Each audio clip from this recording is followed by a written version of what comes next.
Hi there, my name is Cynthia and I am from Nova High School, and this is my vlog for my CCR number 1 for ACE Media Studies. CCR number 1. How does your product use or challenge conventions, and how does it represent social groups or issues?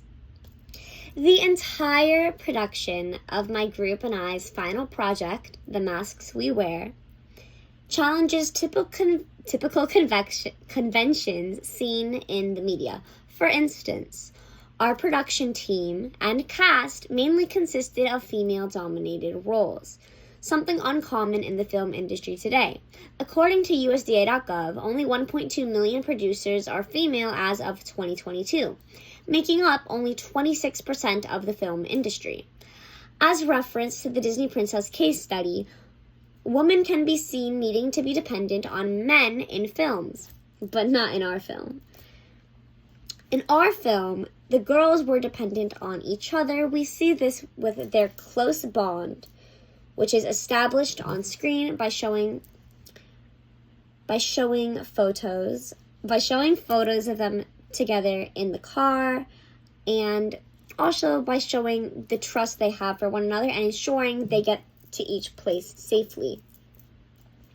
We can see this when Sarah asks Bella why she's nervous to give her comfort, and we also see this when she tells Bella to make sure she gets to school safely the next morning when leaving the car. Adding on, our film discusses the harsh reality of beauty standards and the length that some people would go to just to feel beautiful. For example, when our killer is slapped across the face by his mother, it is a moment that changes his future forever.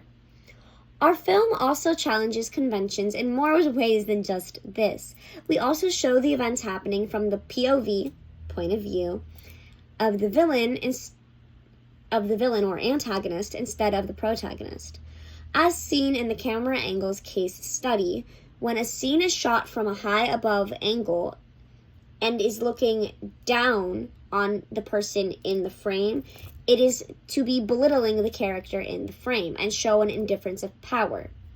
In our opener, the original imbalance of power lies between the young killer and his mother. However, this then shifts between the killer and Bella. In our opener,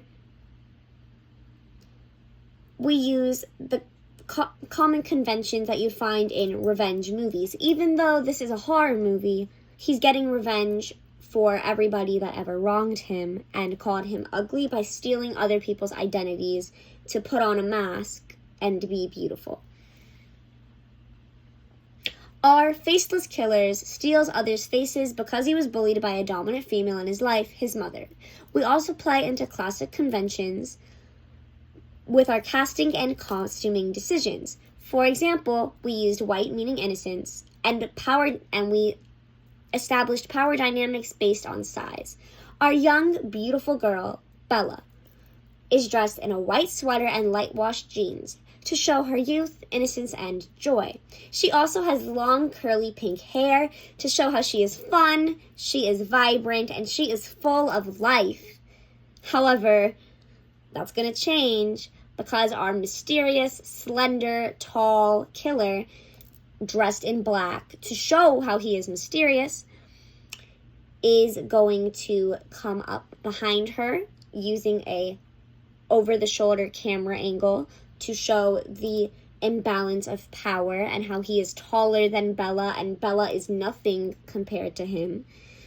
And he is going to go up and kill her and steal her identity, highlighting the imbalance of power, a common convention seen in horror films.